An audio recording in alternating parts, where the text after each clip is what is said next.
எல்லாருக்கும் வணக்கம். சந்தோஷத்துலேயும் மிகப்பெரிய சந்தோஷம் நம்மளை பெற்றவங்கள நாம் கஷ்டப்படாமல் இப்போ பார்த்துக்கிறது தான். அதுக்கு எனக்கு ஒரு வாய்ப்பு தந்த மைவி3 ஆர்ட்ஸ் பற்றி தான் நான் இப்போ பேச வந்திருக்கேன்.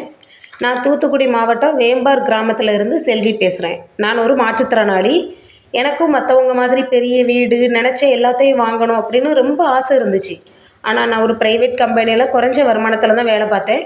என்னுடைய உலகமே என் குடும்பம் தான். அதனால் என்னுடைய வருமானத்தை என் குடும்பத்துக்கு தான் நான் செலவு செய்வேன். அதிக தேவை இருக்கும்போது கடன் வாங்கி கூட செலவு செய்வேன். ஆனால் அந்த உலகம் சொல்வது போல் யாரையுமே நம்பக்கூடாது என்று எனக்கு ரொம்ப லேட்டாக தான் புரிஞ்சிச்சு. என்னையும் என் பெற்றோரையும் பார்க்க கடமை உள்ளவர்கள் கூட எங்களை பாரமாக நினச்சி தனியாக விட்டுட்டு போயிட்டாங்க.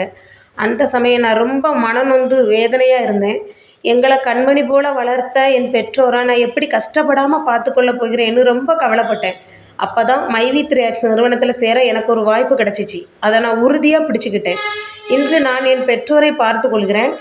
அவர்கள் எங்களை எப்படி வளர்த்தாங்களோ அதை விட ஒரு படி மேலே நான் அவங்கள பார்த்துக்கிறேன். நான் மிக மிக சந்தோஷமாக இருக்கேன். நான் அந்த உலகத்தில் தனியாக ஜெயிக்க முடியும் என்ற ஒரு நம்பிக்கையை எனக்கு தந்தது மைவி3 ஆர்ட்ஸ் தான். அதுக்கு நான் மிகவும் நன்றி சொல்கிறேன். எனது வாழ்க்கைக்கு ஒளியாக விளங்கும் எம்டி சார் பாதம் தொட்டு வணங்கி நான் உங்களுக்கு இந்த நன்றியை தெரிவிச்சுக்கிறேன். ரொம்ப ரொம்ப நன்றி சார். தேங்க்ஸ் மைவி3 ஆர்ட்ஸ். தேங்க்யூ ஸோ மச் மைவி3 ஆர்ட்ஸ். ரொம்ப நன்றி சார்.